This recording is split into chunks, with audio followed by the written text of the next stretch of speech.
하나님께서 오늘 우리에게 허락하신 말씀 룻기 3장 1절에서 5절까지 말씀입니다. 하나님의 계시의 말씀을 한 목소리로 받들어 읽겠습니다. 룻의 시어머니 나오미가 그에게 이르되 내 딸아 내가 너를 위하여 안식할 곳을 구하여 너를 복되게 하여야 하지 않겠느냐. 내가 함께하던 하녀들을 둔 보아스는 우리의 친족이 아니냐. 보라 그가 오늘 밤에 타작 마당에서 보리를 까불리라. 그런즉 너는 목욕하고 기름을 바르고 의복을 입고 타작 마당에 내려가서 그 사람이 먹고 마시기를 다하기까지는 그에게 보이지 말고 그가 누울 때에 너는 그가 눕는 곳을 알았다가 들어가서 그의 발치 이불을 들고 거기 누우라. 그가 내 할 일을 내게 알게 하리라 하니 룻이 시어머니에게 이르되 어머니의 말씀대로 내가 다 행하리이다 하니라. 아멘. 완연한 가을 아침입니다. 여러 가지 가을에 되면은 책도 읽으시고 노래도 들으실 텐데요. 가을에 어울리는 노래가 뭐가 있다고 생각하십니까? 뭐니 해도 뽕짝입니까? 트로트. 야, 이거는 뭐 계절에 따지지 않고 우리에게 언제나 기쁨을 선사하는 뽕짝. 예. 아니면 무슨 우리는 매일 찬송가만 듣습니다. 그렇습니까? 그건 아닌 것 같아요. 왜냐하면 제가 엊그제 그 구역장 야유회 갔을 때 제가 들었습니다. 우리 교회 버스 안에서 아주 은혜로운 찬양의 가수들의 그 노래가 흘러나왔다고요. 이용 또 조용필. 그래서 가을에 참 어울리는 노래들이 많이 있습니다. 저희 집에 그 작은 아이는 요즘 이런 노래를 저한테 막 들려주는데요. 어쩔 수 없이 듣고 있습니다. 소다팝, 골든, 보이 넥스트 도어의 헐리우드 액션, 투바투 이런 이거 들어보셨어요? 투바투의 데자뷰. 제목 처음 들어보시죠? 예. 초등학교 6학년 아이를 키우면 이런 노래 참 많이 들을 수밖에 없습니다. 클래식 애호가들에게 있어서 가을하면 떠오르는 곡이 무엇이 있냐라고 한번 5곡을 한번 뽑아보라 그러면 아마도 그 안에는 세르게이 라흐마니노프의 피아노 협주곡 2번이나 또 3번이나 아니면 요하네스 브람스의 교향곡 3번 특히 3악장 하면 참 많이들 좋아하실 것 같아요. 저 양반이 지금 무슨 소리 하나 한번 들어보셔요. 들어보시면은 가을에 어울리는 그런 곡이구나라고 생각하실 겁니다. 그 중에서도 요하네스 브람스의 이야기를 잠깐 하고자 하는데요. 독일 태생의 작곡가 중에 그 3명의 B, A, B, C, D 할 때 B로 시작하는 독일 태생이 있습니다. 바흐, 베토벤, 그리고 브람스, 이 3사람. 그만큼 브람스는 유명한 작곡가입니다. 브람스가 그의 스승 로베르트 슈만에게 사사하고 또 베토벤과 그런 슈만의 영향을 많이 받았는데요. 브람스는 그 스승의 아내 클라라 슈만을 참 좋아했습니다. 브람스는 그의 스승 슈만이 세상을 떠난 이후로도 클라라를 존경하며 그녀의 곁을 내어주고 지지대와 같은 그런 되어준 사람이었습니다. 슈만이 그의 삶을 스스로 마감했는데요. 그때 얼마나 이 클라라, 그의 아내, 스승의 아내 클라라는 얼마나 많은 상심과 아픔과 고통 속에 하루하루를 살아갔겠습니까? 한 사람의 삶이 형언할 수 없는 아픔과 고통의 연속일 때 누군가가 지지대가 되어주거나 또 버팀목이 되어주거나 또 곁을 내어주는 사람이 있다면 그것만큼 위로가 되며 더 힘을 낼 수 있지 않겠습니까? 곁을 내주고 지지대가 되는 사람은 참 멋진 사람입니다.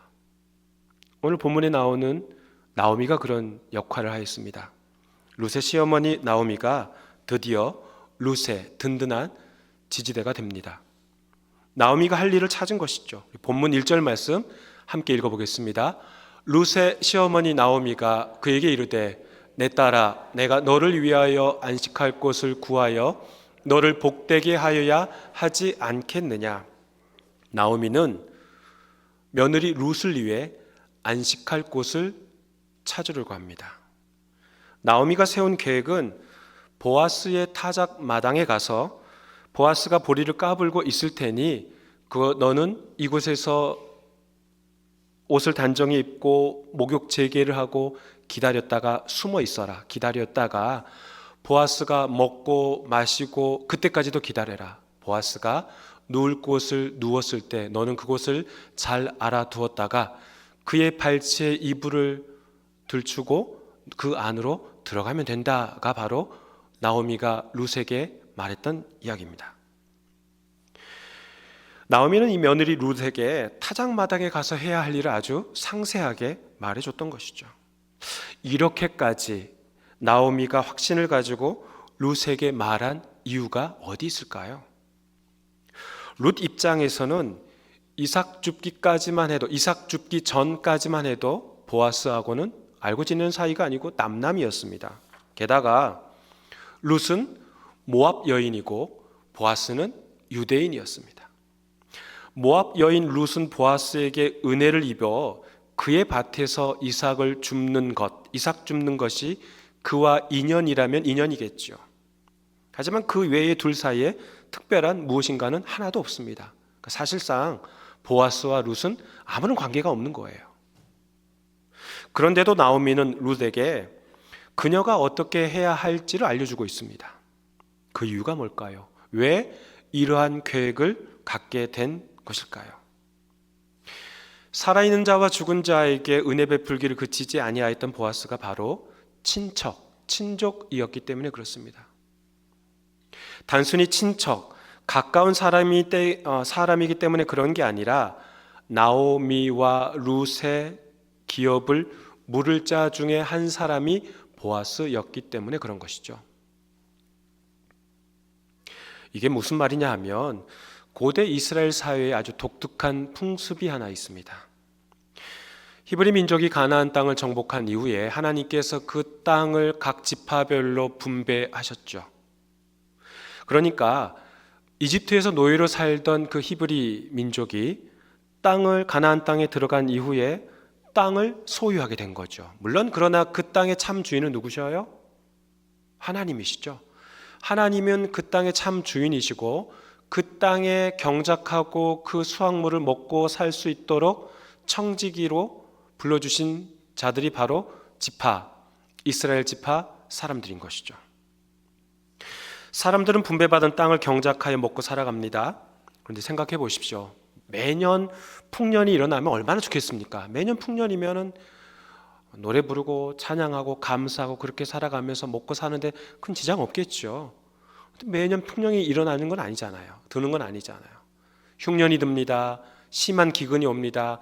1년만이 오는 게 아니라 2년, 3년 계속 엄청난 기근이 불어닥칩니다. 그러면 아무리 파종해도 수확할 게 없죠. 땅을 경작한 것 말고는 딱히 먹고 살 방법이 없습니다. 그럼 여러분이라면 어떻게 하시겠습니까? 그래도 땅을 파고 경작하고 살아야 돼요? 땅은 흉년인데 계속 기근인데요. 여러분이 땅을 분배받아서 근근히 먹고 살았는데 2, 3년 동안 계속 기근으로 먹고 살 방법이 막막해요. 그러면 어떤 방법을 취하실 겁니까? 먹고는 살아야 하잖아요. 손가락 빨고 살 수는 없잖아요. 어떻게 하면 돼요? 땅을 팔면 되죠. 여기서 고대 이스라엘의 독특한 풍습이 나옵니다. 땅을 팔았다고 해서 그 땅 주인이 완전히 바뀌는 게 아니에요. 희년이 되면, 희년이란 말은 50년입니다. 안식일은 7째 날이고 안식년은 7년이고 그 7년을 7번 곱한 그 다음 해가 50년째가 되죠. 77, 49의 그 다음 해니까요.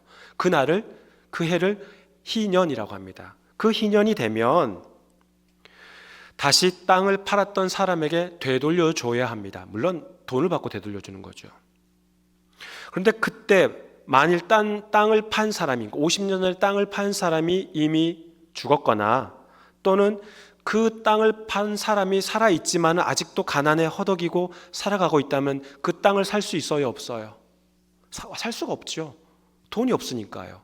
이미 죽은 사람도 그렇고 땅을 판 사람이 그 전에 계속 지금까지도 가난하게 살고 있다면 땅을 살 수가 없죠. 그럴 때 가장 가까운 친척이 그 땅을 사게 되는 건데 그걸 바로 유산 물을 자, 기업 물을 자라고 부릅니다.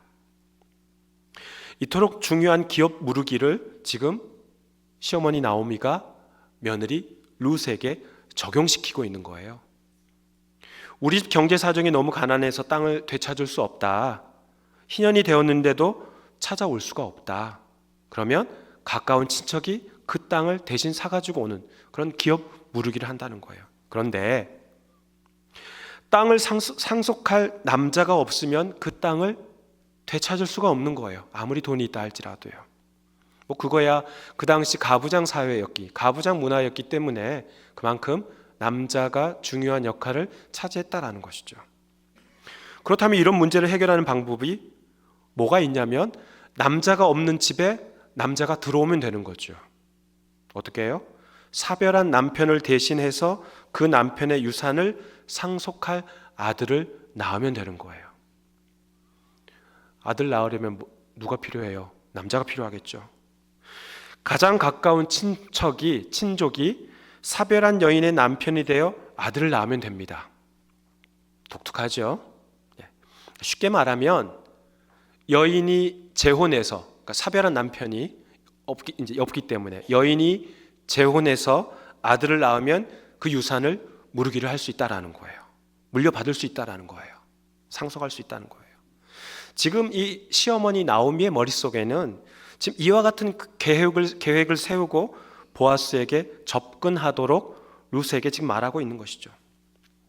그러면 남성 친척들, 남자 이 친척들은 사별한 남편의 여인과 결혼해야 하는 그런 풍습을 무조건 따라야만 하는 것일까요? 얼마나 억울해요. 나는 다른 여인하고 결혼하고 싶은데 사별한 남편의 여인과 가까운 친척이라는 그 이유 하나만으로 결혼해야 된다면 얼마나 억울해요. 그러니까 본인이 싫으면 그런 유산 무르기, 기업 무르기를 거부할 수 있습니다. 그러면 그 다음 친척에게 넘어가게 돼 있습니다. 순서가 넘어가게 됩니다. 룻기 2장 20절 말씀 함께 읽어보겠습니다. 나오미가 자기 며느리에게 이르되 그가 여호와로부터 복받기를 원하노라. 그가 살아있는 자와 죽은 자에게 은혜 베풀기를 그치지 아니하도다 하고 나오미가 또 그에게 이르되 그 사람은 우리와 가까우니 우리 기업을 물을 자 중에 하나이니라 하니라. 지난주일에도 말씀드렸습니다.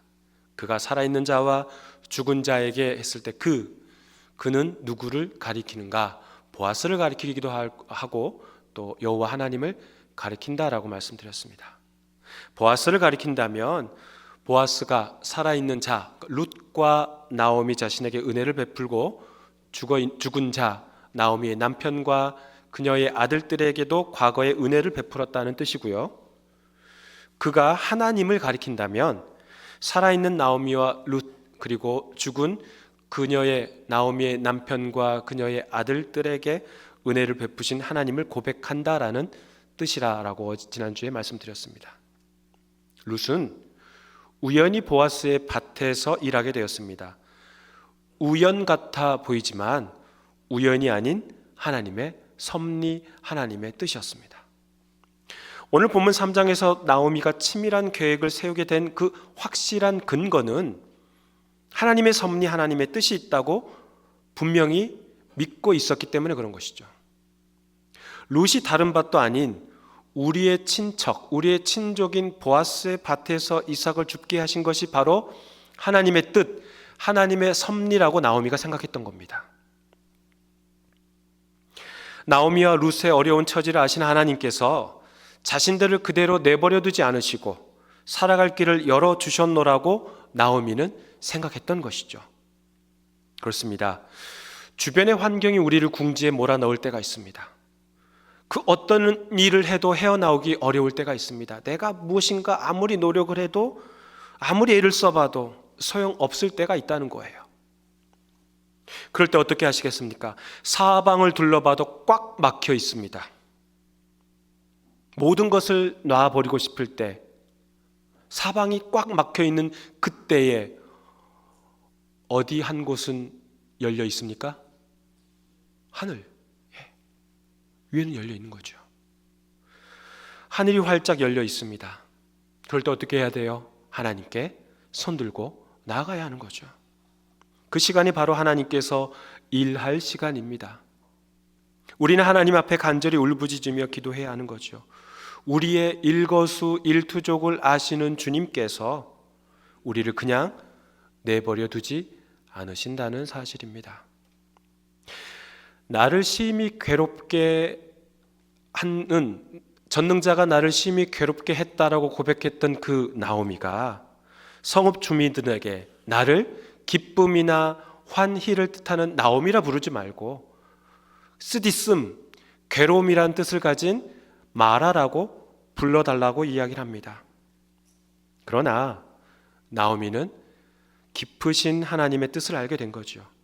하나님께서 벼랑 끝에 내몰린 두 과부를 내버려 두지 않으시고 주변 사람을 사용하셔서 그녀의 가장 가까운 친척인 보아스를 사용하셔서 자신들에게 은혜를 베푸신다는 그러한 믿음을 갖게 된 것이죠. 평화를 주제로 하는 그림 그리기 대회가 있었습니다. 수많은 화가들이 참여하여서 평화와 관련된 그림들을 그립니다. 어떤 사람은 평화로운 들판을 그리고 고즈넉한 암자에 또 아늑한 느낌을 주는 산새를 그리는 화가도 있었습니다. 고요한 호수에 비치는 밝은 달빛을 그린 화가도 있었어요. 그런데 심사위원들의 시선은 그런 그림들의 시선을 두는 것이 아니라 다른 어떤 그림에 시선을 두었습니다. 그 그림에는 거센 폭풍이 몰아치는 절벽에 하늘은 먹구름으로 뒤덮여 있었습니다. 그 험한 절벽 틈 사이 나뭇가지 위에 둥지를 틀고 눈을 감고 평온하게 쉬고 있는 작은 새 한 마리가 앉아 있는 그림이었습니다. 심사위원장은 평가하기를 진정한 평화란 외부 환경이 고요해서가 아니라 불안함이 감도는 그 상황에서도 마음의 안식을 누릴 수 있는 상태다라고 했습니다. 그렇습니다. 우리 주변의 환경이 녹록지 않습니다. 경제적인 어려움이 너무나 시달립니다. 너무나도 어렵습니다. 그런 상황에서도 좌절하지 않고 하나님의 섭리, 하나님의 뜻을 기다리는 자에게 하나님께서 참된 안식을 주시는 줄 믿습니다. 참된 안식은 하나님께로부터 나옵니다. 따라해 볼까요? 참된 안식은 하나님께로부터 나옵니다. 참된 안식은 하나님께로부터 나옵니다. 지금 나오미는 룻을 위해 안식할 곳을 찾는데요. 그 근거가 바로 하나님의 섭리, 하나님의 뜻이었습니다. 이 모든 어려운 고달픈 상황을 다 아시는 주님께서 나오미와 룻에게 안식할 곳을 주신다라고 확신을 가진 자가 바로 나오미였던 것이죠. 제가 여러분께 질문 하나 드리겠습니다. 안식, 이 안식이란 단어가 성경에서 가장 먼저 등장한 책이 어디입니까? 객관식으로 드릴게요. 1번 출애굽기, 2번 마태복음, 3번 창세기. 이게 어려운가 봐요. 1번 출애굽기, 2번 마태복음, 3번 창세기. 창세기 2장 2절 말씀 함께 읽어보죠. 하나님이 그가 하시던 일을 일곱째 날에 마치시니 그가 하시던 모든 일을 그치고 일곱째 날에 안식하시니라. 안식하시니라. 우리는 이 안식, 쉼과 관련하여 오해하는 경우가 있어요. 하나님께서 시내산에서 모세에게 주신 율법 10계명이 있죠. 그 10계명 중에 네 번째 계명이 안식일을 거룩하여 기억하여 거룩하게 지키라. 이 말씀은 출애굽기 20장과 신명기 5장에 나오는데요. 이 네 번째 계명 안식일을 기억하여 거룩하게 지키라, 이 말씀 다음에 바로 그 뒷구절에 왜 안식일을 기억하여 거룩하게 지켜야 되는지 덧붙여 설명하는 문구가 있습니다. 너희들은 엿새 동안 힘써 일하고 일곱째 날은 하나님 여호와의 안식일이니 남녀노소 지위 고하 막론하고 다 쉬어야 한다. 그러니까 아무도 일하지 말라는 거예요. 이 말씀을 이렇게 해석할 수 있는 거예요. 안식이란 엿새 동안 우리가 열심히 일했으니, 그러니까 인간들인 우리가 열심히 엿새 동안 일했으니 일곱째 날을 하나님께서 우리 보고 쉬라고 주신 것이구나라고 생각할 수 있다는 거예요. 그런데 다시 한번 생각해 보십시오. 다시 한번. 안식이란 단어가 등장한 첫 번째 등장했던 말씀이 어디에 있어요? 창세기에 있어요. 그러면 하나님께서 세상을 일곱째 날까지 만드신 다음에 바로 그 날, 일곱째 날에 쉬셨어요. 안식하셨어요. 자, 그럼 여러분께 여쭤보겠습니다. 하나님께서 세상을 창조하신 그때의 인간들은 뭐 하고 있었어요? 일했어요? 뭐 했어요? 아무것도 안 했어요. 아무것도 안 했어요. 그때 일하신 분은 누구셔요? 하나님이셔요. 마치 우리가 인간이 엿새 동안 무엇인가 열심히 일했으니 하나님께서 인간들 보고 그 다음 날, 일곱째 날 쉬라고 주신 것이 아니라는 거죠. 안식, 쉼이란 하나님께서 인류에게 생산적으로 엿새 동안 일한 것에 대한 보상으로 주신 상이 아니라는 겁니다.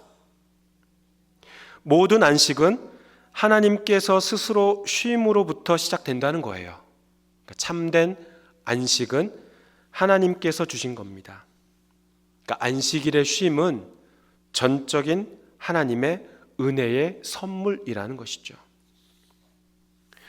구약 성경을 그리스어로 번역한 그 70인경에서 이 안식, 쉼이란 단어가 아나파우신입니다. 아나파우신. 룻기 3장 1절에 나온 이 안식이라는 단어가 히브리어로는 마누아흐지만 그리스어로는 아나파우신이에요. 이 아나파우신이 신약 성경이 그리스어로 기록되어 있으니까요. 신약 성경에는 총 아나파우신이라는 단어가 5번 나와요. 그 중에 하나가 마태복음 11장 29절 말씀인데요. 같이 읽어보겠습니다. 나는 마음이 온유하고 겸손하니 나의 멍에를 메고 내게 배우라. 그리하면 너희 마음이 쉼을 얻으리니. 29절에 나온 쉼, 저 단어가 바로 룻기 3장 1절에 나온 안식이란 단어입니다. 아나파우신. 마태복음 11장 29절에 나오는 내가 누구예요? 예수님이시죠. 예수님. 그렇습니다. 참된 안식, 참된 쉼은 예수님께로 나올 때 생깁니다. 따라해 볼까요? 참된 안식은 예수님께로 나올 때 생깁니다. 참된 안식은 예수님께로 나올 때 생깁니다. 한 여행자가 인생의 무게를 짊어진 채 먼 길을 걷고 있었습니다. 그 맨 배낭에는 걱정, 두려움, 죄책감, 실패, 좌절, 낙담, 외로움 같은 것들이 가득 들어 있었어요. 그는 쉼을 찾기 위해, 안식을 찾기 위해 친구들의 조언도 듣습니다. 그런데 아무 소용이 없는 거예요. 그러자 이 사람은 홀로 떠납니다. 산도 오르고 강도 건너며 여러 곳을 다녀봤지만 마음은 점점 더 지쳐가고 피폐해져 갑니다. 참된 쉼을 찾지 못하고 그는 결국 자신의 집으로 돌아옵니다. 집으로 돌아오는 도중에 매번 마주치는 교회당을 발견하게 된 거죠. 그 교회 예배당 문에 걸려있는 한 글귀를 발견합니다. 수고하고 무거운 짐진 자들아 다 내게로 오라. 내가 너희를 쉬게 하리라. 그 구절을 읽고 또 읽습니다. 매번 지나칠 때마다 그 예배당의 문구의 글귀를 보아왔는데 오늘따라 그 말씀을 읽고 또 읽습니다. 한 번도 경험하지 못한 놀라운 평안함이 그를 덮었습니다. 그의 마음에 평안이 찾아왔습니다. 비록 그의 짐은 여전히 있지만 그것을 혼자 짊어지지 않아도 된다는 사실이 그를 자유롭게 한 것이죠. 그는 고백합니다. 참된 쉼, 참된 안식은 짐이 사라지는 것이 아니라 예수님께로 나올 때 생기는 것이구나. 예수님께 맡길 때 찾아오는구나 라고 그는 고백합니다. 본문 3장에 묘사된 이 나오미의 제안을 룻이 어쩌면 받아들이기 힘들었을지 모릅니다. 모압에서 떠날 때 나오미는 그의 며느리 룻에게 이렇게 말하죠. 나는 내 고향 베들레헴으로 돌아가련다. 너는 네 고향에 남아서 너희 가족들과 평안하게 살아라. 그때 룻이 뭐라고 합니까? 어머니의 백성이 나의 백성이 되고 어머니의 하나님이 나의 하나님이 됩니다 라고 강하게 그 시어머니의 제안을 뿌리치며 끝까지 붙잡고 베들레헴으로 온 사람이 바로 룻 아닙니까? 그만큼 고집 피워서 시어머니 나오미와 함께 따라온 룻이었어요. 그런데 오늘 말씀 보십시오. 나오미가 말하죠. 옷 단정히 하고 숨어 있다가 보아스가 누웠을 때 다가가라. 발치에 이불을 들고 거기 누워라. 룻 입장에서는 아무리 생각해봐도 이거는 순종하기 어려웠을 것 같아요. 나는 모압 여인이고 유대인들이 가장 싫어하는 인종 중에 하나가 모압인인데 내가 뭐라고, 내가 어떻게 감히 그 밭의 주인의 발치에 이불을 들고 들어가? 무슨 봉변을 당하려고? 이게 지금 말이 돼? 이런 생각하지 않았을까요? 그런데 룻이 뭐라고 대답합니까? 어머니의 말씀대로 내가 다 행하리이다. 그렇습니다. 내 논리와 내 이성으로 받아들이기 어렵더라도 그것이 바로 어머니를 통한 하나님의 섭리라고 믿었던 것이죠. 룻이 베들레헴으로 오기 전에 어머니의 백성이 나의 백성이고 어머니의 하나님이 나의 하나님이 되신다는 그 고백과 바로 이것이 이어지는 것이죠. 나오미가 안식할 곳을 준비하기 위한 그 나름의 치밀한 계획을 세웁니다. 그러나 그 계획 이전에 하나님께서 먼저 룻과 보아스의 만남을 미리 준비하신 것이죠. 내가 했다고 생각하지만 나보다 앞서서 하나님께서 미리 예비하신 것입니다. 우리 삶도 마찬가지죠. 이건 내가 하고 내가 치밀한 계획, 내가 철두철미하게 준비했기에 이만큼 해왔어라고 생각할 수 있으나 그 모든 것을 미리 예비하고 준비해 두신 분이 바로 우리가 믿는 하나님이시라는 사실이죠. 사랑하는 교회 여러분, 안식할 곳을 미리 예비해 두시는 분이 바로 우리가 믿는 하나님이십니다. 우리가 아무리 어렵고 힘든 환경에 처해 있을지라도 하나님께서 우리를 그대로 내버려 두지 않으시고 우리에게 가장 안전한 쉴 곳을 찾아주시는 분이십니다. 내 인생에서 안식처가 어디입니까? 우리의 삶에서의 안식처가 어디입니까? 가정이 될 수 있습니다. 부모님이 될 수 있습니다. 또한 경제적인 여유를 가져다주는 직장이 될 수 있습니다. 그러나 이 모든 것은 다 한계가 있다라는 것이죠. 시간이라는 장벽 앞에서 완전한 쉼터가 될 수 없습니다. 참된 안식처가 될 수 없는 것이죠. 시간이 흐르면 퇴색되고 쇠잔해져서 우리 곁을 모두 떠납니다. 진정한 안식은, 참된 쉼은 바로 주님으로부터 시작됩니다. 주님의 보호하심 아래 살아갈 때 하나님께서 우리를 참된 평안으로 인도하여 주실 줄 믿습니다. 오직 주님이 주시는 참된 평강, 샬롬, 참된 안식, 마누아흐가 바로 우리 안에 가득하기를 간절히 소망합니다. 하나님 아버지 감사합니다.